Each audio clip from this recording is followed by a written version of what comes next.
Ouais,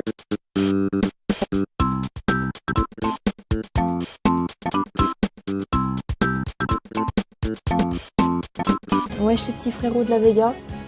Aujourd'hui, on se retrouve sur Touhou 12, hein, le jeu Touhou le plus compliqué. Parce que PCB, qui était déjà pas assez compliqué, hein, m'a pas donné assez de rage. Donc du coup, je me suis dit, hey, on va faire le jeu Touhou le plus difficile. Alors pourquoi c'est le plus difficile? Enfin, c'est pas le plus difficile des plus durs du monde, hein, mais c'est juste que le système est assez différent dans le sens où il n'y a pas de crédit. Si je perds une vie, je reviens au début du stage. On va prendre Reimu parce que je suis une petite tapette et que j'ai pas envie de me faire niquer le cul. Et j'ai pris en easy modo parce que easy modo, on y va mollo. Ça va être le titre de la vidéo. Alors dans ce jeu, il y a une espèce de système d'UFO, donc c'est comme le titre l'indique, un Touhou 12 UFO, et donc Undefined Fantastic Object, le petit jeu de mots lolilol. Dans ce jeu, en fait, on a une espèce de petite mécanique avec des soucoupes volantes comme ça, et bah voilà, du coup quand on en active 3, donc peu importe la couleur, il y a en fait cette espèce de soucoupe volante qui arrive sur l'écran et qui aspire tout l'XP qu'on récupère des monstres. Donc évidemment un easy modo c'est simple, donc je fais ma kikou, ma filoute. Alors honnêtement je me suis pas du tout renseignée sur le plot twist du jeu, je sais juste qu'il y a un UFO qui est arrivé à Gamesokyo et que bah, c'est pas trop normal quoi. Donc du coup Reimu, ou peu importe le personnage qu'on a décidé de jouer, s'inquiète et va aller s'occuper de cette mission. Alors ce qui est aussi assez sympa à préciser, c'est que dans ce jeu on peut jouer Sanae. Donc c'est une... Alors si je me souviens bien, elle fait partie un peu des stagiaires du temple à Kureil, donc elle a moins de pouvoir que Reimu et Marisa, mais elle peut quand même faire des jobs. Donc, et après, est-ce que dans le jeu elle est plus faible ou pas, je ne sais pas. The Little Bowser General. Qu'est-ce que ça veut dire Bowser? C'est genre Bowser mais avec un D. Putain, c'est comme les gens qui confondent le B et le D, en fait c'est vraiment ça. Alors au cas où j'ai prévu, hein, je me suis dit si je meurs...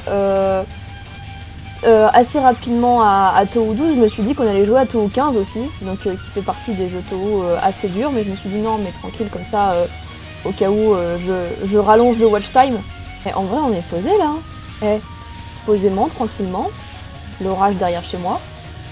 Ah oui, alors ce truc là, parce que je me suis déjà entraînée un petit peu sur le jeu hier, je pensais pas que les espèces de cristaux, les trucs losangiques là qui bougent, je pensais pas que ça tuait aussi, donc j'ai perdu des vies bêtement là-dessus. Stage clear, bah au moins j'ai l'impression que les stages sont plus courts, ou alors c'est juste parce que c'est le premier stage. Petite anecdote sympa à préciser, les nouveaux jeux Touhou, c'est pas qu'ils sont plus durs en termes de difficulté ou de pattern de spellcard, c'est juste qu'en fait, Zune a changé la hitbox, ce qui fait qu'en fait, des hitbox dans les premières générations de Windows, par exemple PCB ou Imperishable Night, ont été drastiquement changés par rapport aux jeux Touhou récents. Des hitbox qui paraissaient plutôt simples à éviter sont devenus beaucoup plus complexes en fait. Et il me semble que pareil pour les petits belettes qu'on voit, ou même les gros là qui se baladent, et ben, leurs tailles ont été légèrement grossies en termes de hitbox, donc du coup forcément ça rend le jeu beaucoup plus compliqué alors qu'en fait il n'en est rien du tout. Je pense que la pluie me stresse beaucoup, mais du coup je vais penser que c'est des gens qui m'encouragent, mais j'ai pas d'amis et je suis seule, donc du coup il y a personne pour m'encourager. Alors là, actuellement, si je perds une vie, je meurs. Ah oui, alors elle, c'est littéralement... putain, Umbrella, en français. Parapluie, voilà, c'est littéralement un parapluie maléfique, hein, sous forme de jolie fille, sinon c'est pas drôle. Alors ce qu'est balance, là, c'est pas en soi que c'est dur, c'est qu'il faut prévoir à l'avance la position des belettes quand ils vont se séparer les uns des autres, sinon c'est la galère. Et en plus, ça va vachement vite. Allez, on peut réessayer, à la rigueur. Si je nique une deuxième fois ma run, on passe sur Touhou 15. Des fois, je perds des vies bêtement, justement, à essayer d'attraper les soucoupes volantes. Soucoupe volante ou secoupe volante? Pain au chocolat ou chocolatine? Toi, tu fermes ta gueule, merci. Ok, c'est bon, on retourne à l'endroit où on était la dernière fois. Vraiment, mais il y a une malédiction qui fait qu'à chaque fois que je joue à ce passage-là, je dois mourir vraiment à ce passage-là.